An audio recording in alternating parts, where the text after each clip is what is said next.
আজকে আমরা দেখবো আপনার জন্ম মাস অনুযায়ী যদি আপনাকে একটি দেশের প্রধানমন্ত্রী বা দেশ পরিচালনা করতে দেওয়া হয় তাহলে আপনার ভাগ্যে কোনটি পড়বে বা কোন দেশটি পরিচালনা করবেন।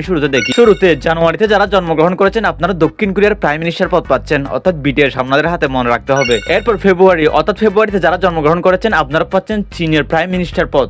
চীনের প্রাইম মিনিস্টার পদ মনে হয় অত বেশি কমাতে হবে না, সেখানে তো রাষ্ট্রপতি দেশ পরিচালনা করে। এরপর মার্চ, ওগান্ডা হাস্যকর কিছু নেই, বর্তমানে ওখানটাতে $13 ট্রিলিয়ন আপনার সোনার খনি পেয়েছে, যেটি কিন্তু একদম সত্যি। গুগলের মধ্যে আমি 2 দিন আগে দেখেছি। হাসার কিছু নেই, যারা মার্চে জন্মগ্রহণ করেছেন অর্থাৎ আমিও, নো প্যারা, অনলি অন চিল, আপনারা কিন্তু $13 ট্রিলিয়ন প্রধানমন্ত্রিত্ব পদ পাচ্ছেন। এরপর এপ্রিল, বাংলাদেশ আন্দোলনের দেশ, যারা বাংলাদেশের প্রধানমন্ত্রিত্ব পাবেন অর্থাৎ এপ্রিলে যারা জন্মগ্রহণ করেছেন, সত্যি আপনাদের অনেক অনেক অনেক বেশি প্যারা হয়ে যাবে বিষয়টা। প্রত্যেক দিন আন্দোলন সামাল দিতে হবে আপনাদের। এরপর মে, সুইজারল্যান্ড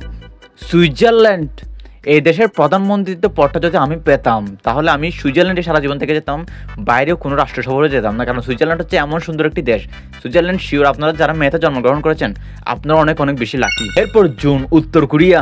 বাবরে, উত্তর কোরিয়া তো কোন দিন আপনি সেনাদের হাতে নিহত হন এর কোনো গ্যারান্টি নেই, কারণ তো জানেন উত্তর কোরিয়ার প্রেসিডেন্ট কিম জং উন কোন দিন খতম হয়ে যায়। আর সেই জায়গায় যদি আমি সেখানকার প্রধানমন্ত্রী হতে যাই তাহলে তো বুঝতেই পারছেন কি হবে। অর্থাৎ জুনে যারা জন্মগ্রহণ করেছেন আপনারা একটু সিরিয়াসলি ভাবে থাকবেন। তো এখান থেকে আপনার ভাগ্যে কোনটি পড়েছে অবশ্যই কমেন্ট করে জানাবেন, এবং এরকম ভিডিও পেতে আমার চ্যানেলটি অবশ্যই সাবস্ক্রাইব করবেন।